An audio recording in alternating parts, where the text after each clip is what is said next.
I don't have to go to church to be a Christian. Where does it say that I have to go?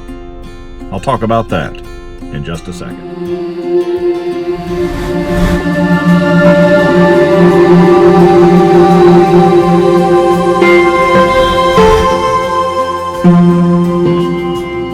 Before we talk about going to church, we might ought to think about defining church. What is church, really? Is church a building with a steeple and a bell and a cross on the top? Is church something else? Well, I'm here to tell you that church is indeed something else. Originally, the first Christians, they met in one another's homes. They just met together and they worshiped God. Churches have become these great structures throughout history, and I really like going into big, beautiful churches, especially Catholic churches.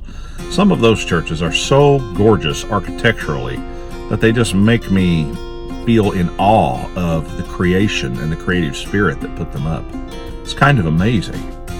Now, I'm not criticizing that at all. I understand the reasons behind it, but I also know that, like my own church, is on a little hill in a very small town, and it's just a simple church.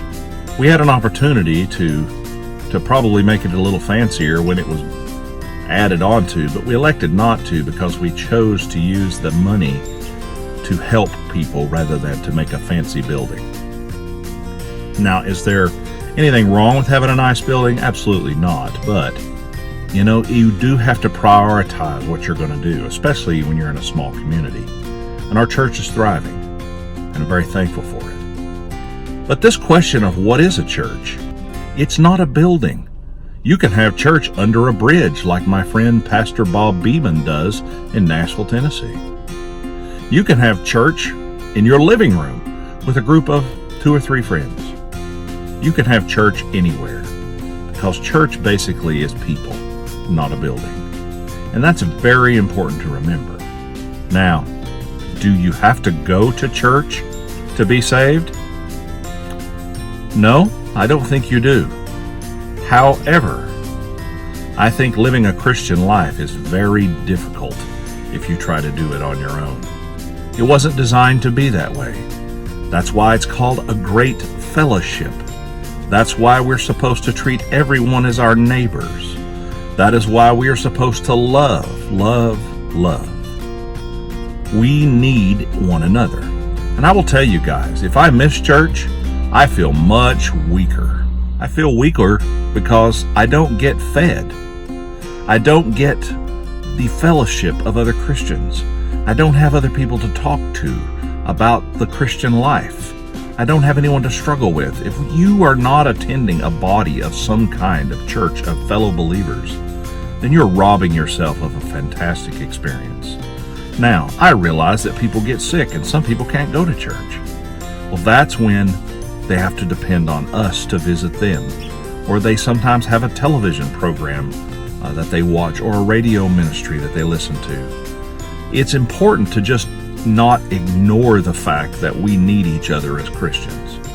Do you have to be there every time the door is open? Is that a mandate? No, it isn't. But it's important. The Bible tells us to forsake not the assembly of yourself together. Interesting words, isn't it? Assembly means a bunch. Together means with others. No one does this life alone. Christianity is something that needs people. It needs each other.